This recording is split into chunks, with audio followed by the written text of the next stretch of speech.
detector saves a Kansan from a bad deal. Yeah, this report coming from the Better Business Bureau showing the person tried to buy some equipment on Facebook Marketplace. Keith Grant in the newsroom. And Keith, this type of thing can really hurt a business or farmer. It really can, Mike, and it can cost thousands of dollars, just like this case. The person tried to buy a skid steer and loader through Facebook Marketplace for $15,000.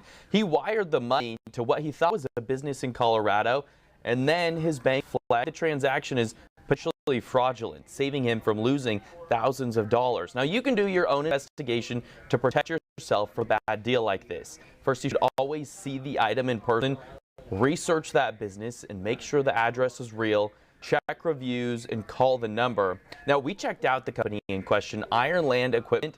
The website, it's gone. There's no working phone number. And when we emailed the address listed, it bounced back immediately.